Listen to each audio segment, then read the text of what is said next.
Good afternoon, good morning, good evening, ladies and gentlemen. Michael Palmisano here, and I am beyond excited to do this video today. This whole lesson reaction series journey started with me, 35 years old, now I'm 36, discovering the Dead. I know it's crazy that, a lifelong musician and teacher and player and everything else had the music find them at such a late age, you could say.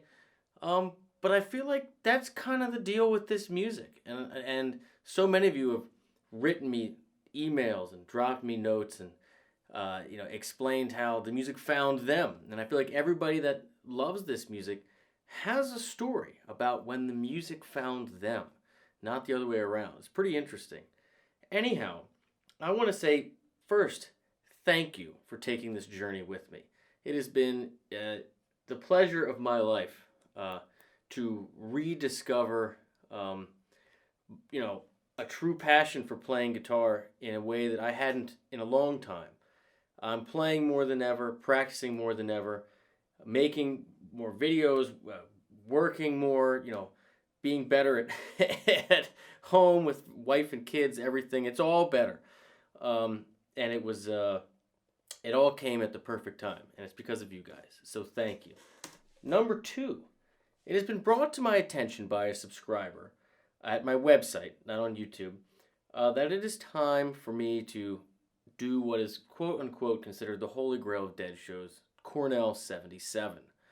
Now, if you don't know, or if you want to brush up on your chords and scales and theory and everything else you're going to see me kind of talk about in this video, you can get all my courses, lessons, and everything by subscribing at my website for just $10. It is the first link in the description at guitargate.com. But if you don't know, subscribers also get to post reaction requests. And because you literally pay to support the website, you support me, I try to do a couple of these a week. And so you get access to this page here. So subscriber videos. So right here, we got Johnny Krill saying, hey, just joined your site and loved it. Was self-taught, been playing more than 15 years. Know every note on the guitar, can play every octave, scales, chords, etc. But then I did your octave lesson, and it made something click.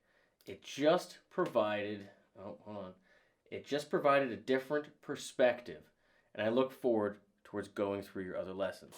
Dude, that's what I'm talking about. So, he wants me to do Row Jimmy, Cornell 77, live at Barton Hall, Ithaca, New York. And it occurred to me, maybe we should do all. Maybe we should do all of Cornell 77. So that's what I'm going to do. I thought about doing one live video and it being like 6 hours long, and I figured, that's probably too much to ask of people. So I'm going to break it up, and I'm not going to do it in the order of the set list. Mainly because Johnny wants to start with Row Jimmy. So in the next coming weeks, I'm going to do all the big songs from Cornell 77. So it's gonna be very, very, very Dead heavy. So get ready. Here we go. Now, it's also worth noting there's no video here. So you gotta put on your listening ears. You gotta work on being an active listener. Now, another thing, this is not ice cold. I know this tune. I have not heard this version, but I know this song. I mean, you saw me play some of the changes in the beginning. I love this song. It's one of the slow things that just only the Dead do it like this. Here we go. Let's take a listen. Live at Barton Hall, Cornell University, Ithaca, New York, 5877. Word is it snowed after this show. Yeah. May 8th. Snow. Sounds magical.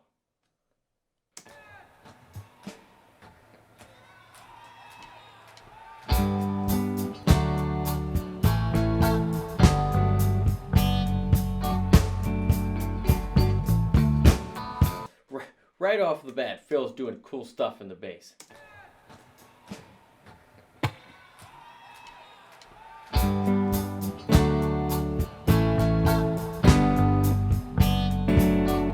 Hear that F sharp, that third in the bass?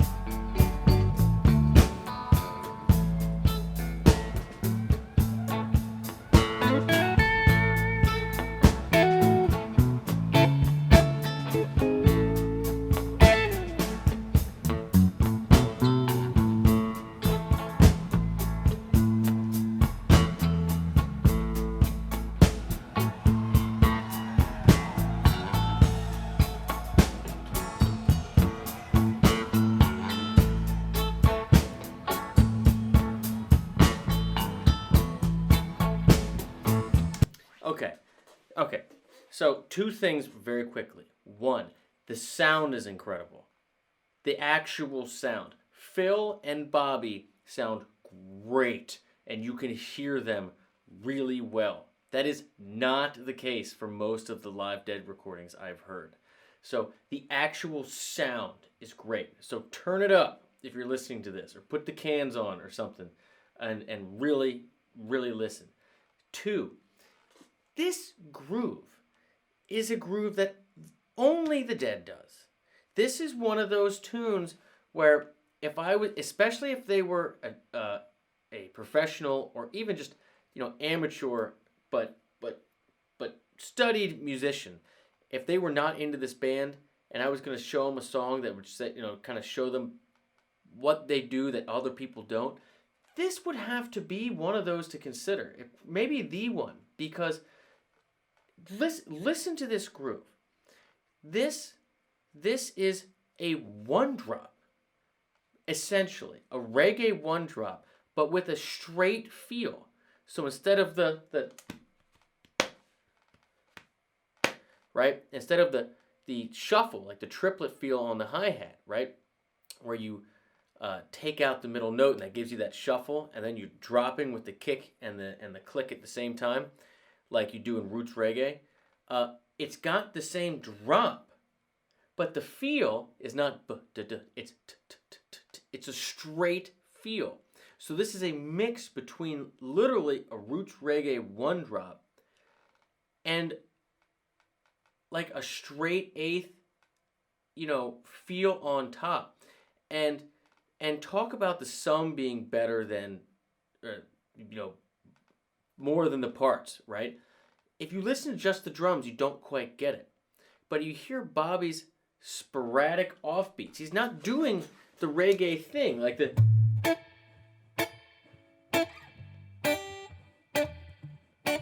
But he is doing it sometimes. He's doing it...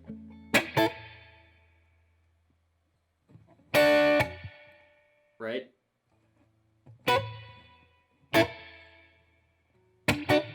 Right? It's very imprecise but perfect.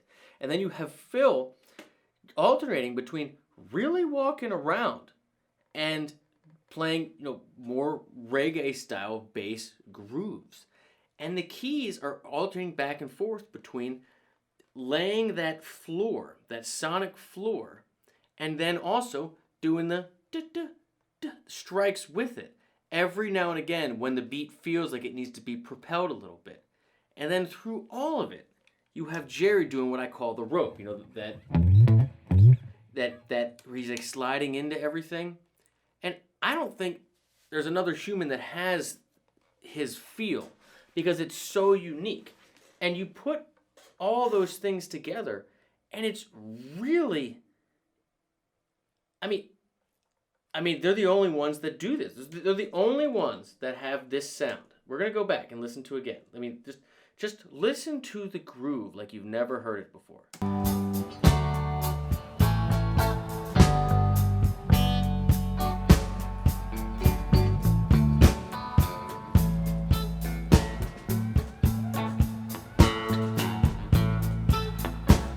Think of it like reggae. 1, 2, 3, 4. 1, 2, 3, 4. Like your push is on the 3. There's no backbeat. Yes, I know you could count it in 5 and then 3 to make some of the chords work, and I've heard about all that kind of stuff. But this is a straight up roots reggae one drop in 4/4 with a straight eighth top feel to it. I mean, when you first hear it, you think something's wrong because it doesn't sound like anything else, right? You're not, your brain doesn't quite understand it, but listen to it thinking about the one drop.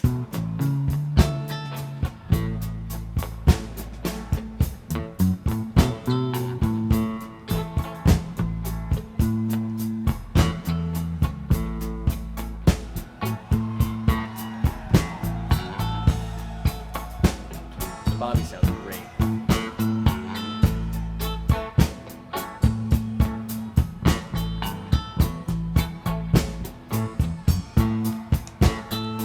Julie got your rapid advice.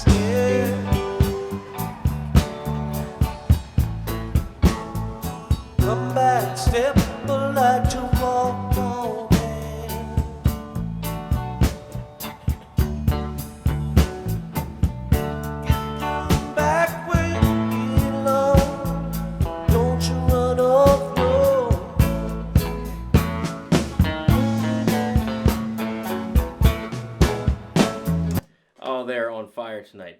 So I can tell it's just warming up. All right, let's go over these chords. These chords give everybody so much trouble. It gave me trouble at first until I realized how to feel it. Not count it. Yes, I know, sacrilege. I'm a guitar teacher and you're supposed to count everything, right? That's just straight up not what's happening here. If you get the feel, it becomes intuitive where everything's supposed to fit. Because once you understand the feel of this groove, you'll realize that everything resolves to the one drop. Not like a regular 4/4. It resolves with the pushes being on 3.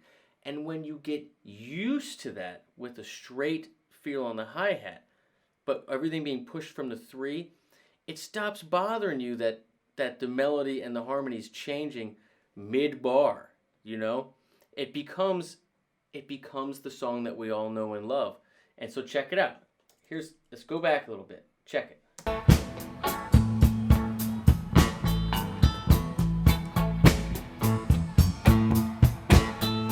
Julie, catch a rabbit by its ear.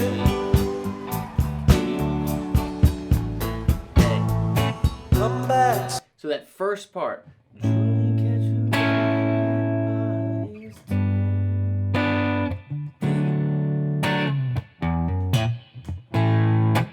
So it's weird. It's A, G, D. So you could be thinking we're in the key of D. So like 5, 4, 1, and then 5. There's little pushes there. And you might be weird saying, man, how does that come in? How does that work? Listen to it with the drums. Listen to where it would make sense to change if you were in a reggae band. Julie, catch a rabbit by its ear.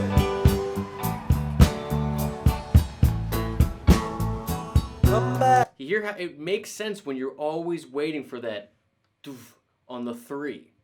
If you get that, you get the song. Listen again.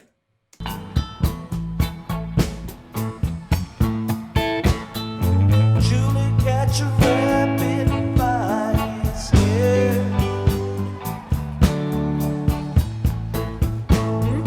Come back, step alive to walk away.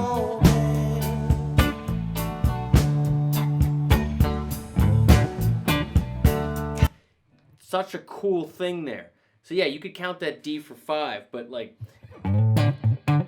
those little things, they are little rhythmic pushes. They go for the feel. You know, this whole thing is about this feel. I can't stress it enough. So when it goes up there, is that B minor, A, G, D. So like 6, 5, 4, 1. Now what you're doing there is you're kind of coming up on that A, that rope. Whenever I think of Jerry, I think of that rope sound. And then coming over to the D. Back where you belong. Don't you run off, no. And so there's a little key change, right? For the first time, you get an E. So this now solidifies that the harmony in our ear, home base is A, because E, of course, is the 5. So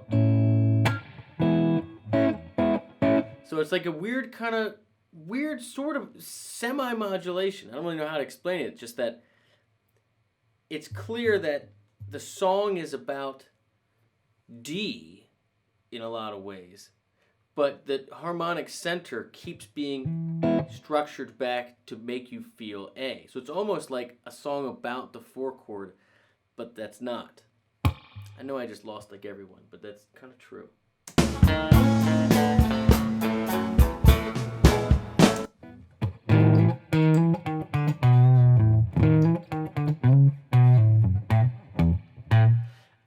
This is another like Jerry kind of ism, where you're in A, going up from the flat 5, 5, back to the flat 5, 4, and then you're kind of working your way down to A, right? 3rd, 2, 1, and then 1, 5, 1. Don't hang your head and let the 2-time roll.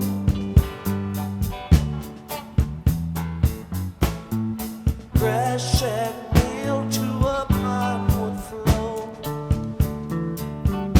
Here, Phil. Time, baby, I don't know. Come back later, gonna let it show. And I see road, Jimmy Road. 154. So now again, we're solidifying A. So 1, 5 is E, 4 is D. So it keeps finishing the motifs, the vocal lines, all the melodies on D. So again, it's like a song about D, but it's implied that D is the 4, even though it's 1 for half the song. I wish I had a better way of explaining that. Gonna get there. I don't know. Seems a common way to go. Get down low, roll, roll. And so it finishes with just a 1-5-1 there at the end. And your melody is just straight A major pentatonic.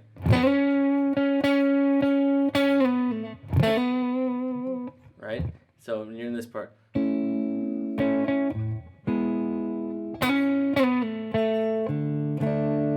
it's just A, B, and C sharp. So the C sharp is the third of A, B is the fifth of E when it goes over it, and A is the fifth of D when it goes over the D. So it's like third, fifth, fifth is the way the melody works.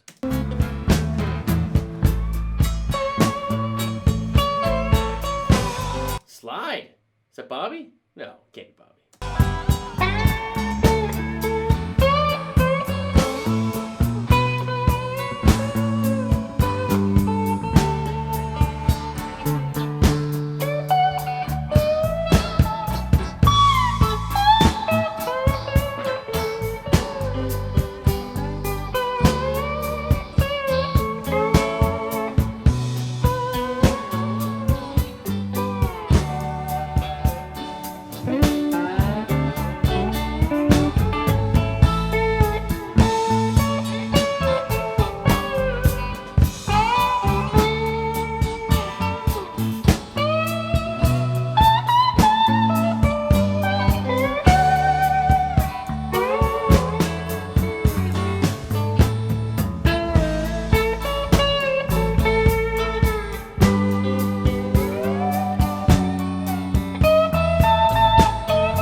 Here's a $50 if you dare. All right. That's got to be Jerry playing the slide lead. I've never seen him or heard him play slide in my life. I don't even have a slide. Okay. It makes it challenging. Well, okay. What I love about this is that he's such a stone cold improviser. Like, you always have that feeling like he's just living right on the edge, and you never know if he's going to make it or not. You never know. Like, it is so clear that it's seat of the pants, spur of the moment. Like, it is crystal clear that he doesn't know what he's going to do. It's really wild. Now, I will say, I do hear him doing, traditional slide stuff. His guitar is obviously tuned in standard, and he's just breaking out the slide and focusing on the major triads on the 4, 3, and 2 strings. So you got your G, A, D, E, right? And your thirds are all on the second string. So all your bluesiness,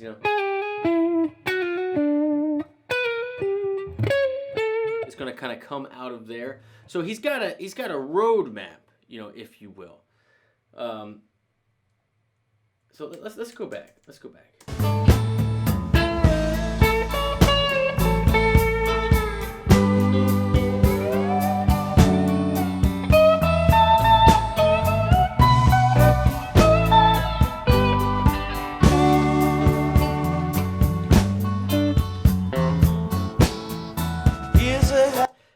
And so they're soloing over the verse portion, right?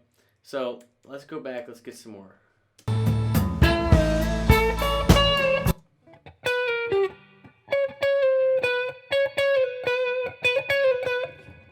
he's on A right here.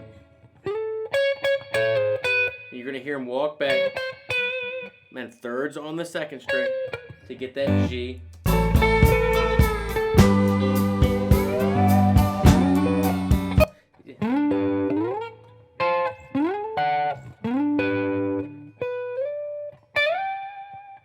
Sounds like he's going up for it.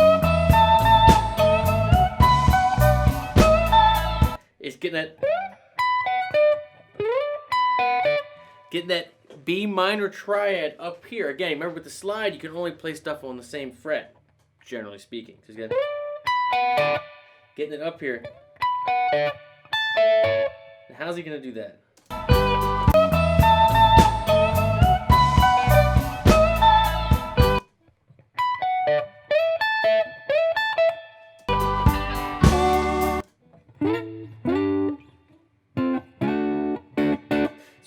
So he kind of then switches to just the first two strings to get not the third but the fifth and the root of A, and then he kind of jumps down to the G and then the D all the way down here. So he's moving a lot.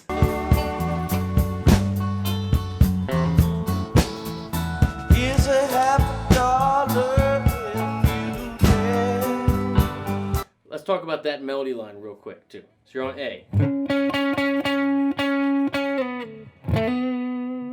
Why does that work? You're going from the third of A to the third of G. That B. So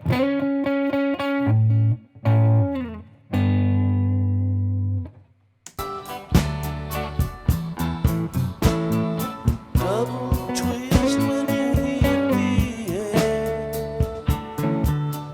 same thing.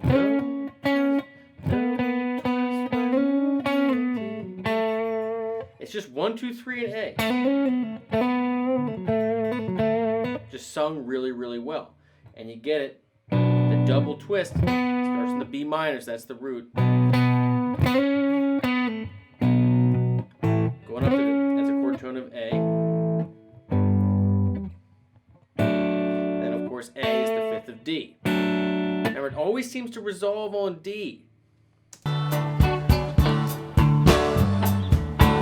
Julie down below, the leather doing the door paso. I see road, Jimmy road. Hear that? Gonna get there, I don't know. Seem to come on.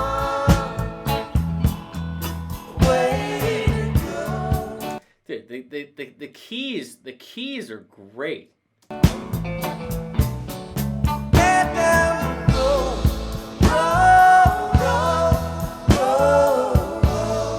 And you know what? I know that Donna got a lot of crap.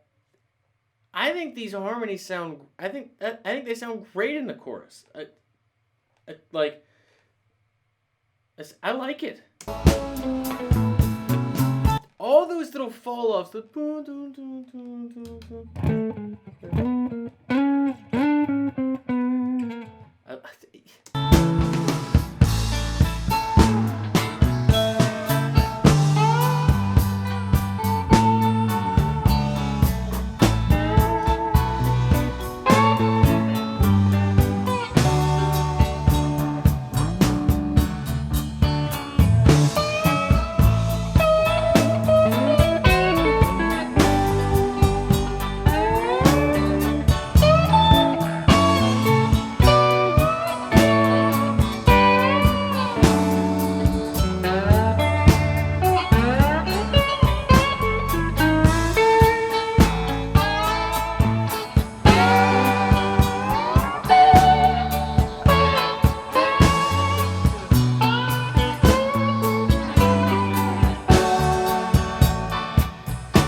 like a steel slide.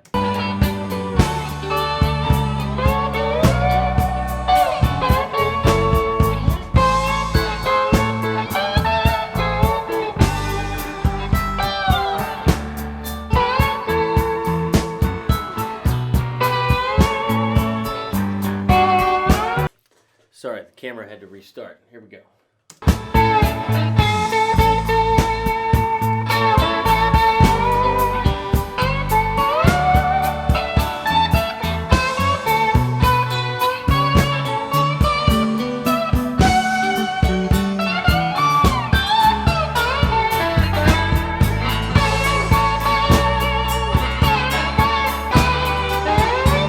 Oh man, you hear Phil walking up with him? It's such a wild mix between, you know, hunting those triad shapes and just getting single note melody lines.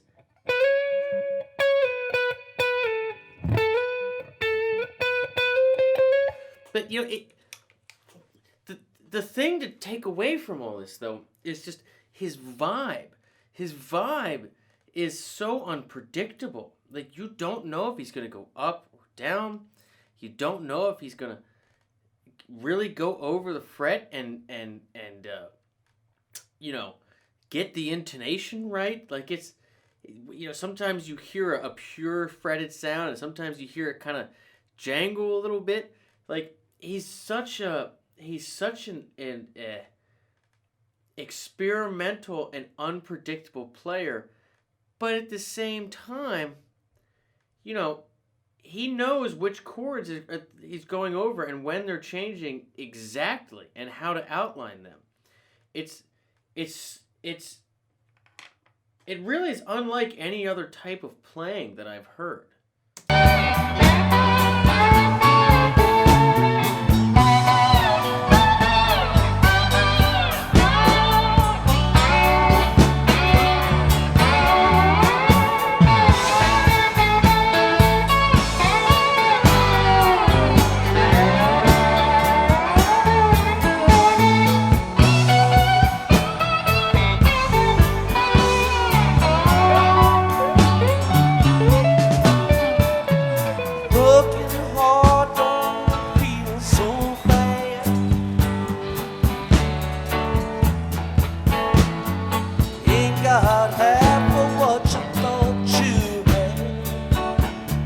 That's the best line.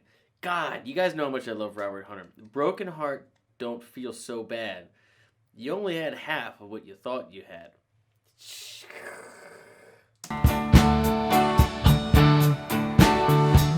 Rock you, baby, to and fro, not too fast and not too slow. I say no, Jimmy, wanna get there. I don't know. There's just so much going on. Seems a common way to go.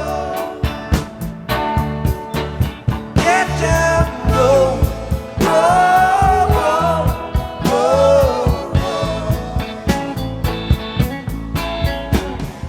That's the way it's been in town ever since they tore the jukebox down.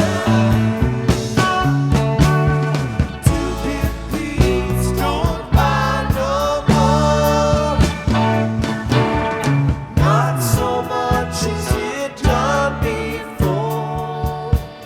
And I say no, Jimmy, no. All right, so this could be a 16-hour video. There's so much to talk about. It hurts me to stop it. It literally hurts me. All right, that walk up. That's the way it's been in town ever since they took the jukebox down. Man, you know, but it's A, B minor, C sharp minor, right? So up to the 4, like you're in A major now, right? And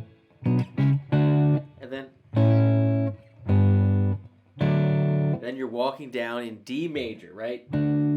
A to G to D.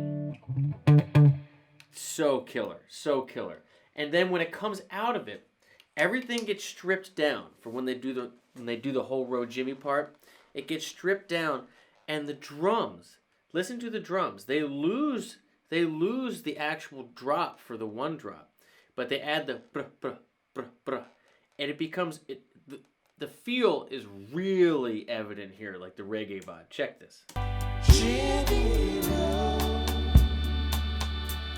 Sorry, I misspoke before. They don't take out the one drop.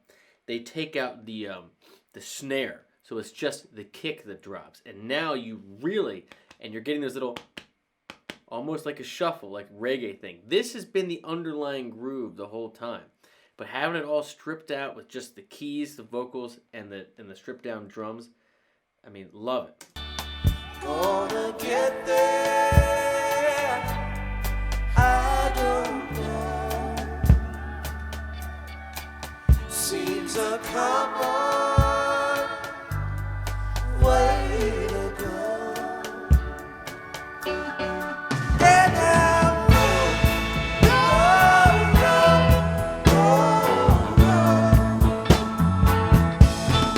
I say, oh, Jimmy Rowe, gonna get there. Keith and Bobby. I don't This. seems a common way to go. Get down, roll, roll, roll, roll. I say roll, Jimmy roll.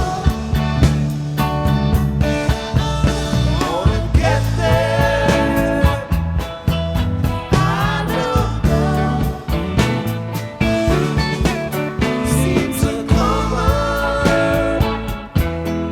way to go. Get down, roll, roll, roll, roll. Get down, roll. Roll, roll, roll, roll. Oh, get down, roll. Roll, roll, roll, roll.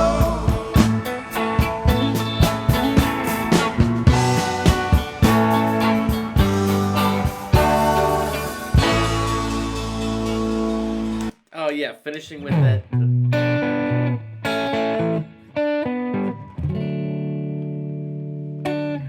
Such a cool song. Such.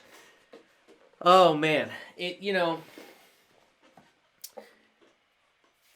the combination of that feel and that groove that no one else plays. That combined with the lyrics, combined with Jerry's delivery, and just he has the sense of longing with which he sings is really unrivaled, in my opinion, in his way, and the guitar playing mimics it too. You don't know if he's gonna get there. You're not sure if you're gonna make it, and when he does, it's like the sun parting, or the seas parting, and the sun coming out. I mean, you gotta dig every ounce of this out, and it takes all of them in the band to get it out. And when they're firing on all cylinders like this, I mean, how good does Phil sound? And Keith and Bobby are like finger cuffs, like this, when they're firing on all cylinders like this, and they're tight, it makes the obscure not obscure anymore. It makes it. I mean, I literally can't think of another band that would play a groove like this, where the chords switch where they do, where the melodies switch and go over the bar lines like they do, and mix that reggae one drop with the straight feel. And I mean, they are literally the only ones that do this. And I love it. I love it. I wish I had more to say. I mean, I could go and break through note for note, but there's literally so much going on. There's so much going on. This is one of those things where you listen to it. You could listen to it every day for 50 years, and you'll hear something you didn't hear before. And you know that when you listen to it. And so you just have to keep hitting play and try not to stop it. Yeah. Anyway, love it. More Cornell 77 to come, I can assure you. It's going to be like every other day or so. I'm going to crank one of these out just because I want to. And I want to say thank you to all of you that have been with me for so long and supported this journey of mine. And I know I mentioned it before, but if you haven't subscribed over at my website, it's the first link in the description. You get all my guitar lessons, courses, and everything for just $10. It supports this whole channel. And if you don't play, send the login to someone that does. Give a gift, get a gift. I sincerely appreciate all of this. I love being your online guitar teacher. Cheers. I'll see you real soon for more Cornell 77. I still can't believe it snowed. It snowed May 8th.